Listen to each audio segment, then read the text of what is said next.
हम मजदूरों को गाँव हमारे भेज दो सरकार, सुना पड़ा घर द्वार।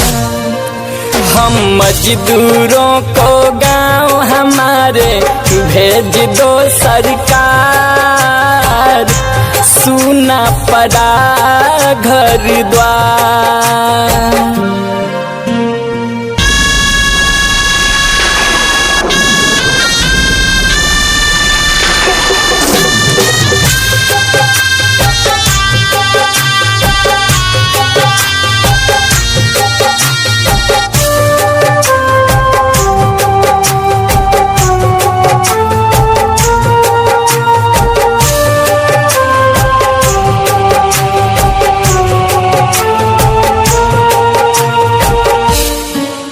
मजबूरी में हम सब मजदूरी करते हैं, मजबूरी में हम सब मजदूरी करते हैं। घर बार छोड़ के हम शहरों में मरते हैं। मजबूरी में हम सब मजदूरी करते हैं। घर बार छोड़ के हम शहरों में मरते हैं।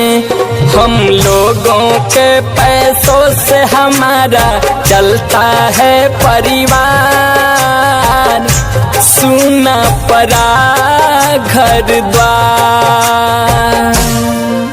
हम मजदूरों को गाँव हमारे भेज दो सरकार, सुना पड़ा घर द्वार। कुछ तो करो सरकार।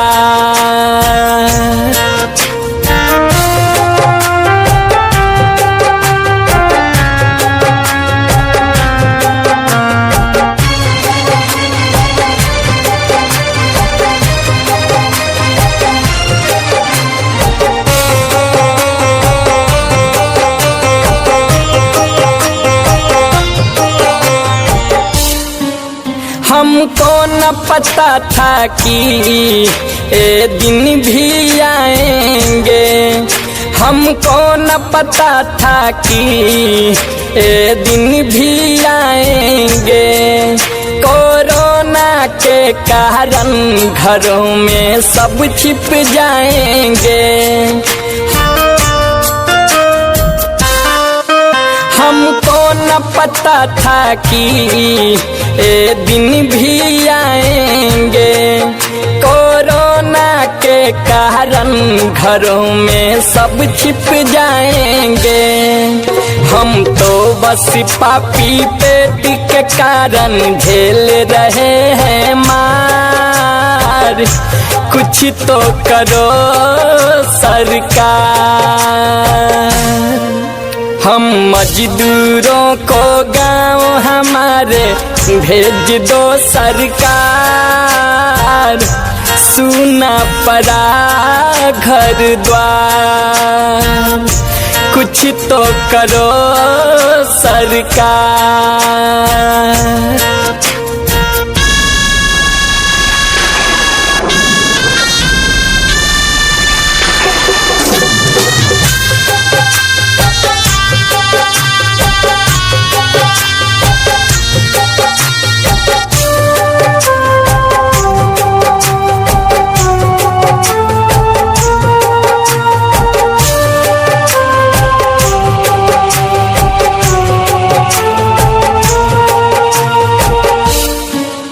हम ही से चलता है माँ बाप का चारा, हम ही से चलता है माँ बाप का चारा।